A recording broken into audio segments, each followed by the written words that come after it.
Good evening, everyone. I'll call this meeting to order at 6:31 p.m. by recognizing the traditional keepers of this land and specifically our neighbors of the Alderville First Nation with a formal territorial acknowledgement.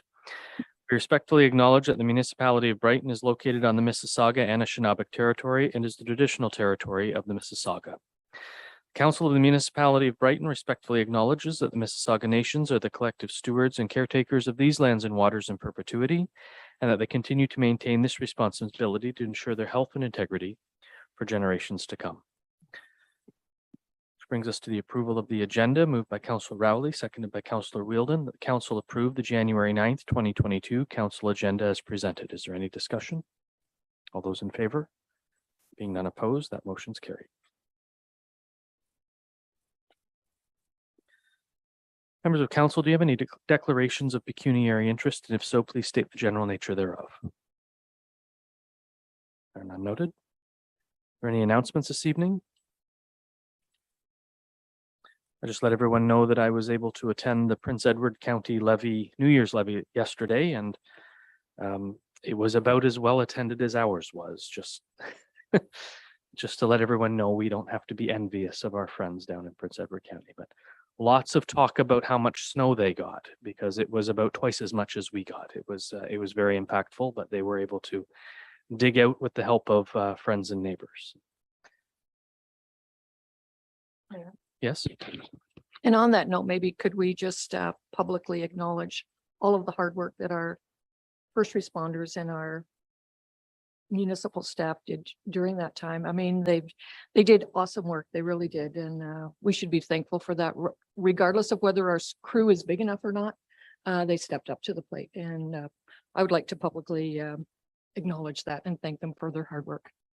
I have done so on behalf of council, but thank you for that. I think it's important to do and do often. Thank you, Chief Thompson. I know you'll take that back to your team, and Mr. Whiteman, I hope you take that back to your team as well. And Mr. Miller, your team stepped up too when we had to open that shelter. So everyone did a fantastic job that 72 or so hours. And I know, Chief, your team got about 3.5 hours of rest over a 48-hour period. So well done, everybody. Thank you, Councillor Rowley, for that. Bring us to the adoption of the minutes, moved by Deputy Mayor Anderson, seconded by Councillor Butwell. The council adopt the December 19th, 2022 council meeting minutes as presented. Is there any discussion? Those in favor? There being none opposed, that motion's carried.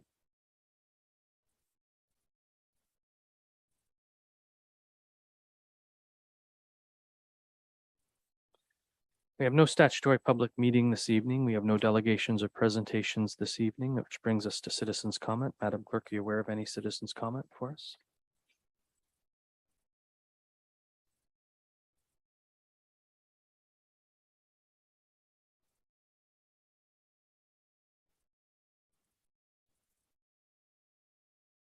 There are no staff reports this evening. That brings us to the council follow-up list. And I will open the floor before I read the motion to any questions of clarification with regard to any items on the council direction follow-up list. Members of council?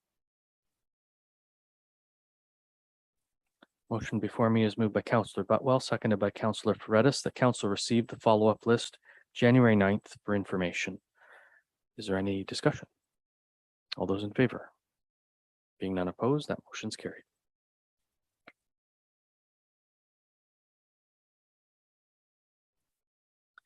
There are no notices of motion. There are no motions. There's no unfinished business listed on the agenda.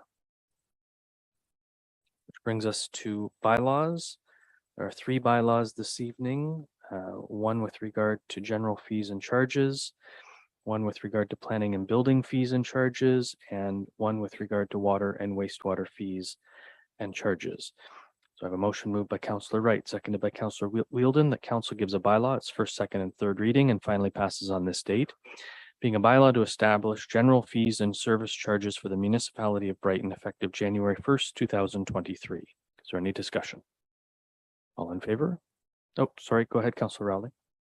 Just a question. I know we received the report on the all of the fees and charges earlier.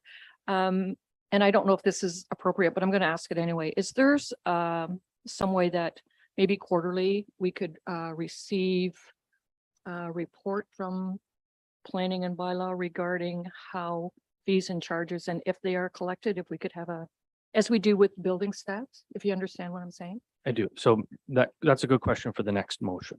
Which All right, is I'll leave the it for actual the next planning one. and building fees and charges. This is the general. Oh, you're just fees doing and one at a charges. time. I thought you were taking them all in. All right, I'll wait. I'll ask that question again. Any discussion on this bylaw? All those in favor? Being none opposed, that motion's carried.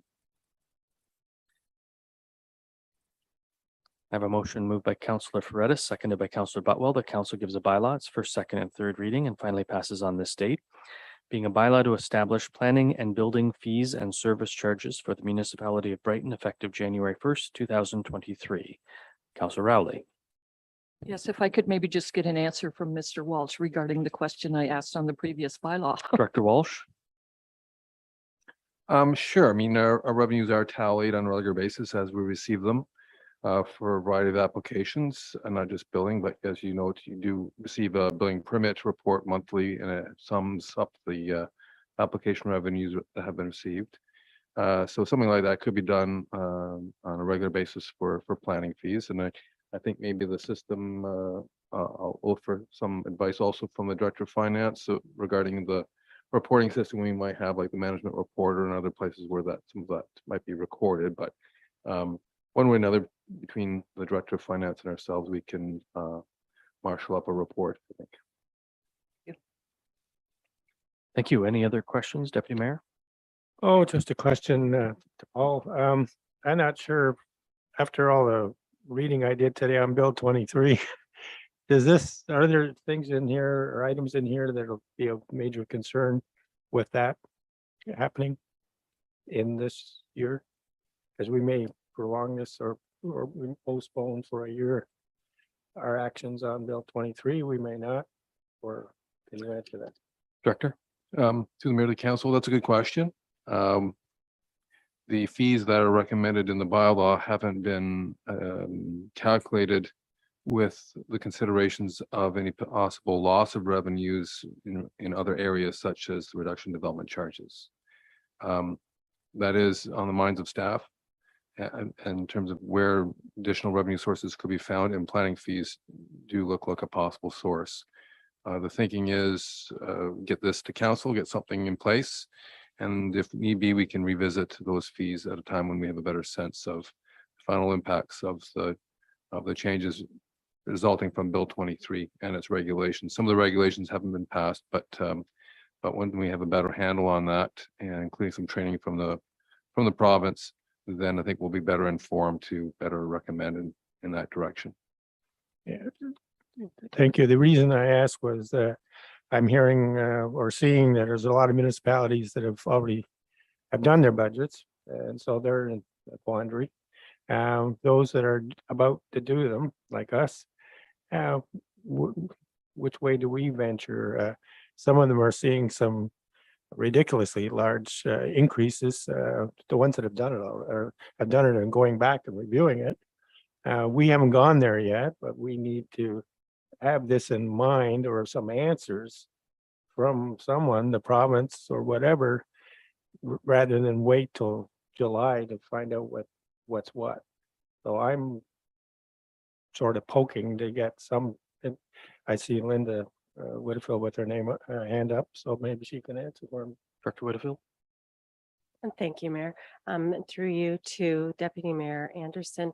We've mitigated some of that with some of the decisions we've made surrounding the development charges right now by maybe delaying an update to that study for a while. We discussed that with staff. We decided that it would be in our best interest to delay it. Okay, that's one way we've mitigated. The other way the other ones that I've been reading about today, they're all cities, separated cities. So they're looking at losing development charges revenue for their social housing and for all of those other things that the county's feeling the pressure on. We don't see a lot of that pressure yet, but we will be seeing it once our development charges full study is complete and we get new new development charges rates. You have a follow-up? To follow up with that, so developments that are happening, just getting in the ground, getting going now, they're all committed, I imagine, so that's, even though, they have to pay up from the day you start building, right? But we'll have some that will be moving ahead this year. That will be in doubt, they'll be in doubt on what they're going to pay. Is that correct?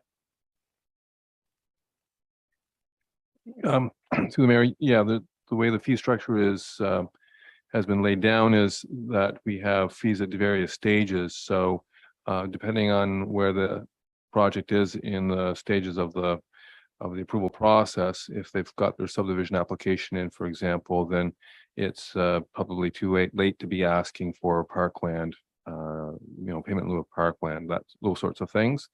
But we do have other fees that are further down the pipe, such as the finalization of a subdivision. And that's when we're doing the subdivision agreement, and there is a separate fee for that, and which is significant because there is a lot of work that goes into reviewing drawings and getting the agreement together, et cetera. So, so to answer your question, is too late for probably the front half of the process, but not too late for the back half of the process. Okay, And most of our development charges, and Linda is more the expert on the development charges than I, but it's really at the time of building permit. So, so depending on when and how we manage the development charges bylaw, as projects get registered in the form of plan of subdivision, they begin to pay those things out at the time of building permit issuance. Although municipalities do have the option of doing it earlier, in some cases, such as a site plan control application, you can ask for your development charges at that time. So you can ask for it earlier. Not too many places do that, but it is an option. And some developers are willing to do that if it gets over hurdles, such as any offsite works that might encumber the development, like a sanitary that's too small and things like that. Sometimes they're happy to pay it at that stage and not at the time of building permit, just so that municipality can better afford to accommodate it. But this bylaw does not deal with development charges in any way, shape, or form. This is our standard fees and charges for the planning and building department. That's correct. For the 2023 That's fiscal correct. year. Yes. My comments from the context, if maybe planning fees can be used as a tool to mitigate the adverse financial impacts of development charges, bylaws changes. Fair enough.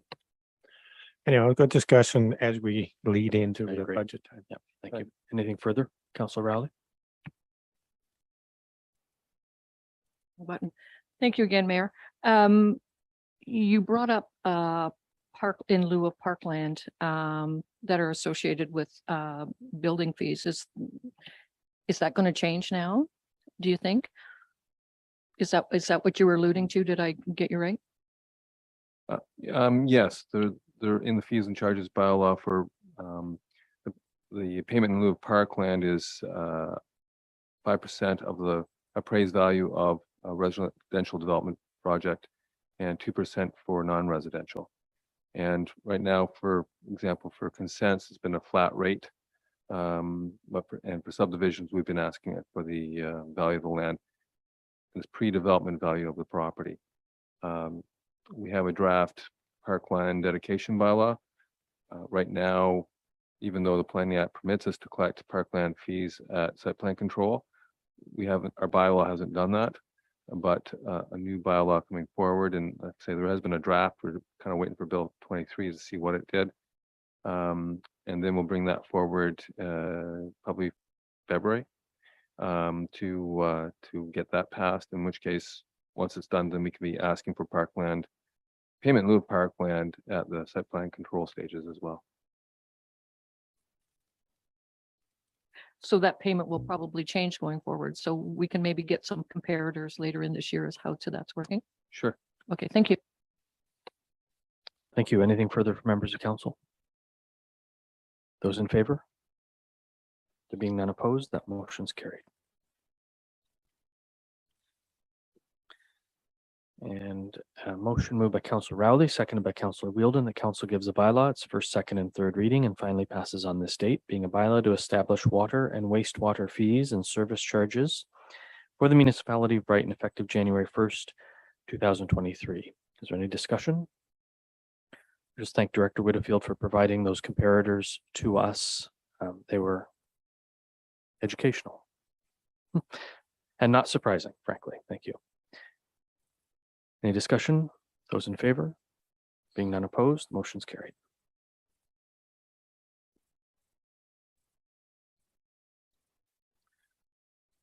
Brings us to the consent agenda. This portion of the meeting is the consent agenda. Staff have recommended receiving all 5 items for information. If council wishes to discuss, debate any item, please advise me of that now, and we'll remove the item from the consent agenda and debate it under a separate motion. Are there any items that any member of council wishes to debate under a separate motion? Councillor Rowley. Could we maybe have a little discussion around 14.4, the county council resolution regarding Bill 23? We can. Anyone else? Deputy Mayor? And the information about the policing and through Northumberland County's letter through to us. Just some discussion on that. So there's 2 letters. There's the letter to Yeah. the OPP and there's a letter from the OPP. I guess let's refer from the OPP. The response, 14.2.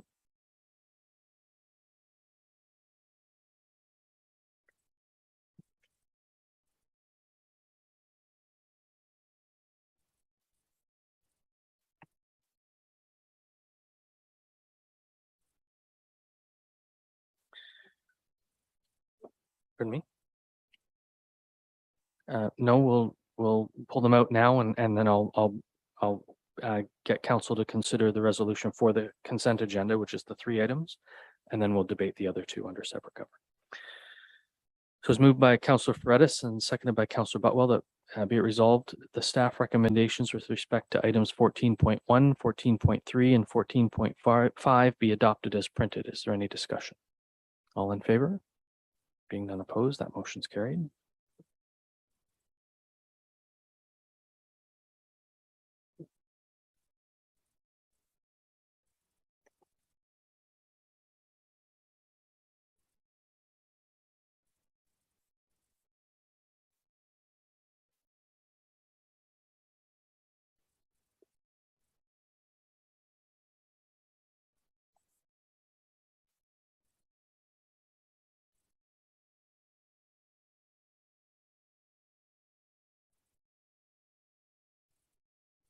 So I will need a motion to get something on the floor that be it resolved that item 14.2, which is the response from the OPP with regard to the letter to the OPP about Provincial Offences Act notices, be adopted as printed. Is there a mover? Deputy Mayor Anderson. Seconded by Councillor Rowley. Deputy Mayor Anderson, you wanted to speak to this? Hopefully briefly. Just a couple of concerns. The reply came at a little bit of a delayed time because it was a rather important letter that was sent by Northumberland County requesting to know why charge numbers arising from enforcement activities directly related to public safety in Northumberland remain significantly lower than other emergency levels. So that's the gist of the first letter.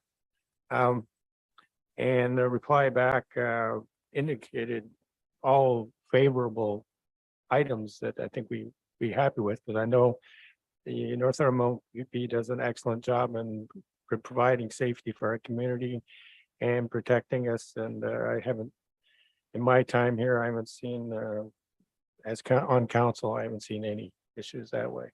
The issue that this is addressing is the one that I hear about every day, and it's winter a little bit, so we don't seem to hear it as much maybe, but about the recklessness and the speeding on our streets.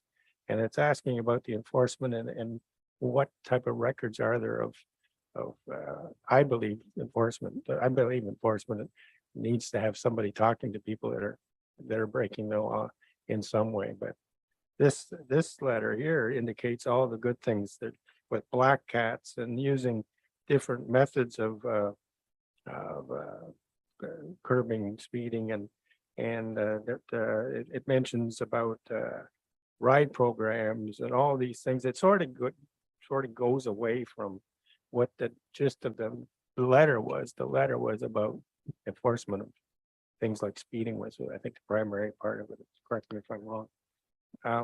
So my point is tonight is I don't get it much out of this letter other than about what's going to be done, or is there anything that the OPP can do in our municipality to help curb that? And I know there's ride programs. I know there are the odd speed trap, let's call it that.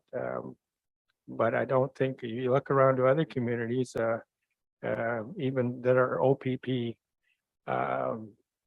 enforced, seem to have a much larger active, in this my opinion, active method of use, and we see it, and you can see it out there. Coburg, for example, it's not a OPP, partly it is, but the town itself is not OPP managed. Belleville is not OPP management, maybe the north part again. And you see a lot of activity there, and Cooney West is OPP, and you see, but you do, and you see, I see it every day. 401 is really starting to nail them down, because that's another item in this. So you see a lot more activity in other communities. So I think that's sort of where this letter came from. And I don't have the stats. Maybe our police service board, I know you do get the stats, but I don't know if we've been monitoring, we even look at that. But I know the people that are on the board, I'm sure they do look at it. I didn't mean that. But I don't know if we're asking hard questions, as the county has now come and asked some hard questions. So just when we talk about it also stated that the number of accidents are down because of the good work the OPP have been doing. Again, I'm looking around, and Chief, you see it too. I don't see the accidents being down. Maybe not, maybe on a certain street or two, but I see them all the time in front of our grocery stores. I see them, and the 401 is blocked all the time. So I'm not sure what those stats are all about, but I think a lot of it's driven with speed, and it's driven with the lack of attention to seeing what else we can do to curb that in our community. So that's all I'll say. I know the public really wants to know what's going on. Why aren't we taking some further actions? So I'm asking for them. So both of these letters have been sent to all 6 councils and all 5 police services boards. So the Brighton Police Services Board will receive both pieces of correspondence and be able to discuss it with the OPP right in the room. Okay, Just so so you know, also so you know, this came out of a finance and audit committee meeting, not a public safety concern. It's a dollars and cents concern. The provincial of the Northumberland OPP have not levied the same level of fines as other OPP services across the province post-COVID. So we saw a shrink in Northumberland and across the province in Provincial Offences Act fines being levied. Other services have rebounded. It does not appear that Northumberland County has seen the same level of rebound in our OPP issued Provincial Offences Act fines. So it's a finance concern. yeah, I see. And then I know the fines for speeding. I'll just use that to keep it simple. Don't come to the municipality. I realize that when you have an OPP police force, if you have your own police force, as in Belleville, Coburg, the funds go to the municipality, but they also pay for the cost of the police force as well. So anyhow, so they don't have targets, but I think the targets are out there. Just have to go talk to the speeders. Anything further for members of council? All those in favor? Any opposed? Motion's carried.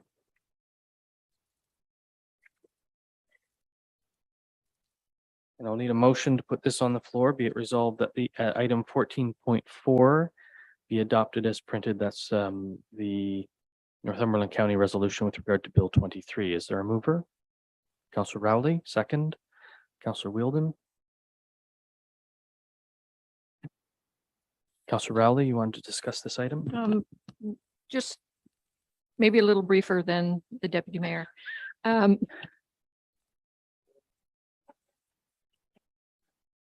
Okay.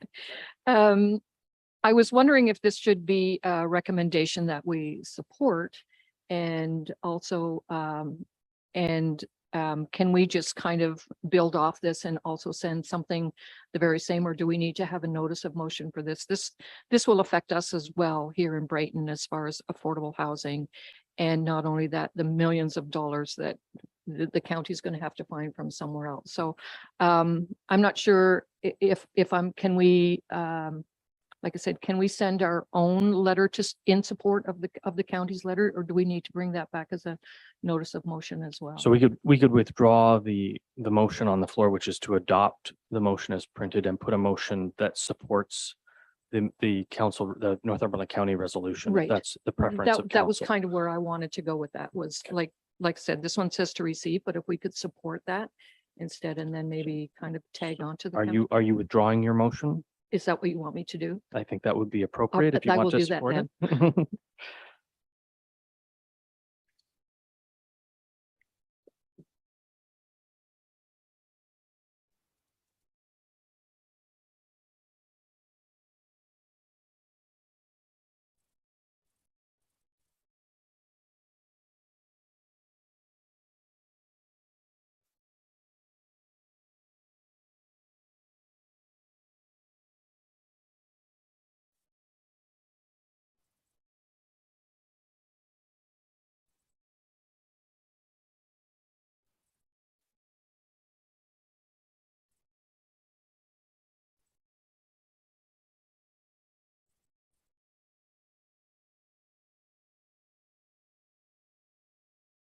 So I've written that council supports the Northumberland County Council Resolution 2022-12-14-768.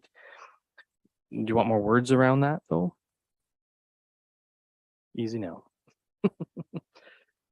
Noting concern with regard to funding for affordable housing That's right. as it relates to Bill and the 23. effect on, as it says, and the effect on the municipalities, including ours, right, at this stage. This will cost us and our residents at some point. So, and then can we send this along as well to the premier and whichever other ministers are listed on page 2?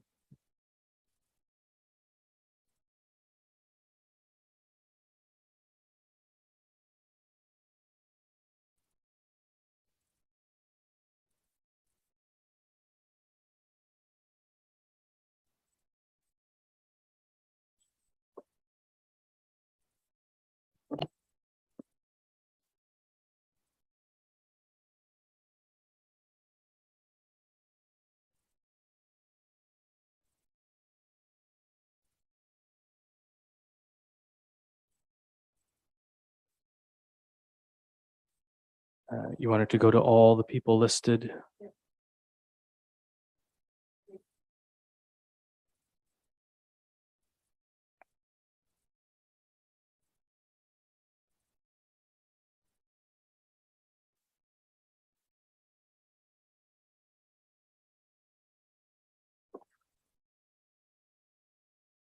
assume you're moving that, Councillor Rowley? Yeah. Are you seconding that, Councillor Wheeldon? Motion is moved by Councillor Rowley, seconded by Councillor Wheeldon, that council supports the Northumberland County Council Resolution 2022-12-14-768, noting concern with regard to funding of affordable housing as a result of Bill 23, and further that this motion is distributed to the Honorable Doug Ford, Premier of Ontario, the Honorable Steve Clark, Minister of Municipal Affairs and Housing, the Honorable Michael Parsa, Associate Minister of Housing, the Honorable David Pecini, Minister of Environment, Conservation and Parks and MPP for Northumberland Peterborough South, and the Association of Municipalities of Ontario, and to all Ontario municipalities. Is there any discussion?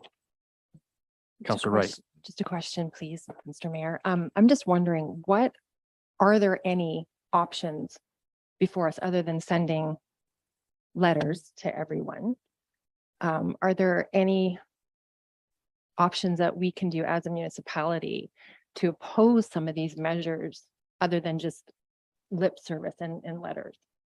So we have done that by registering our 5 concerns in the environmental registry. I'm assuming staff have done that based on the resolution passed in the last meeting of council. So that's an important, Yeah. because I think because of some of that pushback across Ontario, we've seen the minister take a pause on levying the regulations as they investigate this. It is through AMO that we'll get the most clout. So it is important that AMO knows through these kinds of resolutions where we stand and where we're at. The only other option for us might be to seek a delegation at a conference. It's too late for Roma, but we could attempt one at AMO. But if we're to do that, we would be wise to do that with other municipalities again, not just as Brighton, especially when we have our own issues to deal with as well that are Brighton specific rather than across Ontario. So I hear your concern. Yeah. I mean, it's nice to pass resolutions and say we don't like this. How do we really get the noise heard, right? Right. Yeah, I understand the concern. Director, do you have any? No, Mayor, I think maybe at staff level, we can continue to see what other municipalities are doing in terms of adapting and seeing really what the province had in mind when they brought these wholesale changes in the regulatory frameworks with so many financial impacts. We talked about planning fees. That might be one option, but I think that there are other things that the province might be thinking here. So I think once they have some training and orientation, we might have a better sense. And this kind of thing is also being pushed by groups like the Eastern Ontario Wardens Caucus and other larger, more impactful organizations as well. So just to be aware. Councillor Wheeldon?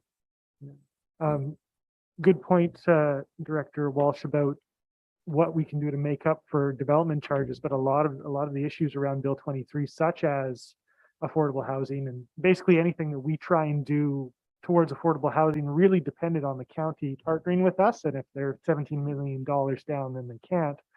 So those kinds of things are not just about money, but that's still related to development charges, but also the environmental impacts and things like that are not things that we can remedy.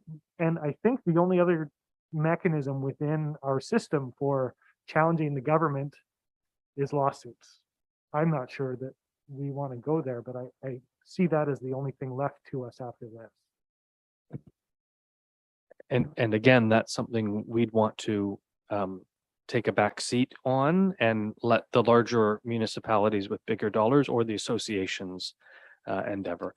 And the associations are much more wanting to sit down around the table and negotiate, right? Have conversations rather than take the legal route. I was not suggesting. only Understood. commenting. Understood. Just need to be clear because people listen. Deputy Mayor. I would think that at Roma, there will be some delegations. I hope that this didn't all fall in place, so there couldn't be delegations because of timing or anything. But I have a feeling this is going to be a raucous. I will be shocked for those of us who are going to Roma if this isn't almost entirely what's spoken about for the 3 days we're there. I Quite frankly, really believe that that'll happen. too. fully expect that we'll hear Bill 23 until we're sick of the number 23, if we're not already. We'll have jerseys with number 23. Let's not. Good question, though, Councillor Wright. Councillor Rowley. And the same thing as you're right. I'm sure you will hear a lot of it when you go to Roma as well. But also just kind of following stockpiling. This doesn't work either for small municipalities like ours, as small as we are. We still need to have, it. If this is our only voice, at some point, we still need to make it, right? We still need to blow that horn. True enough. Anything further? All in favor? Being none opposed, that motion's carried.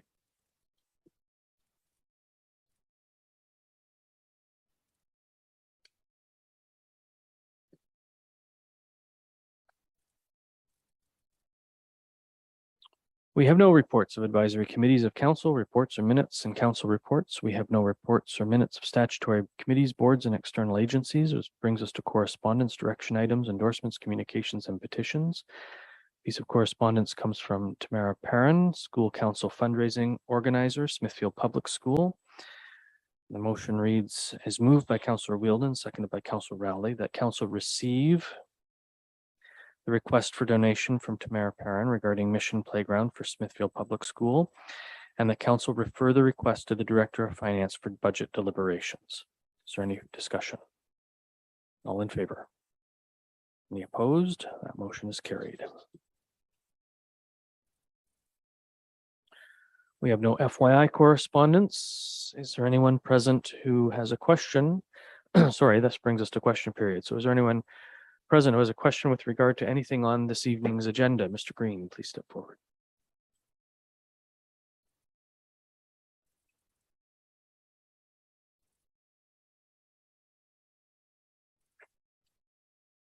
Since I'm able to put anything into a question, I will speak first, and I will say, right. Deputy Mayor Anderson, you spoke about the concern of the OPP.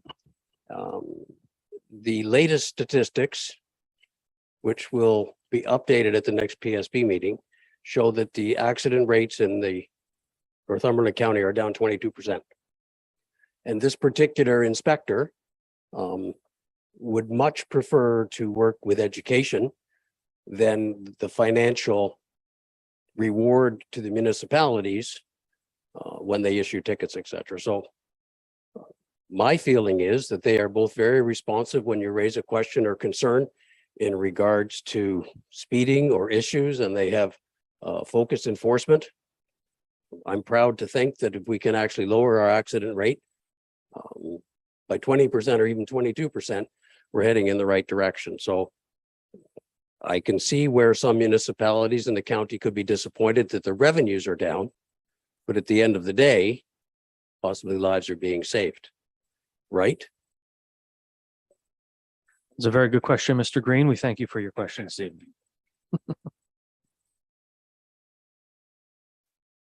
there anyone else present who has a question with regard to anything on this evening's agenda?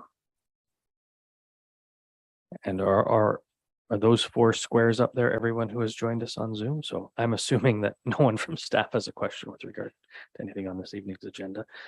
We have no, did Jim put his hand up? We have no in-camera session this evening. Brings us to our confirmatory bylaw, moved by Councillor Ferrettis, seconded by Councillor Butwell. The council gives a bylaw its first, second, and third reading and finally passes on this date, being a bylaw to confirm the proceedings of the Corporation of the Municipality of Brighton Council meeting held on January 9th, 2023. Is there any discussion? All in favor? Being none opposed, that motion's carried. And a motion moved by Councillor Wright, seconded by Councillor Wheeldon, the January 9th, 2023 meeting adjourned at 7:09 p.m. Is there any discussion? All those in favor? Any opposed?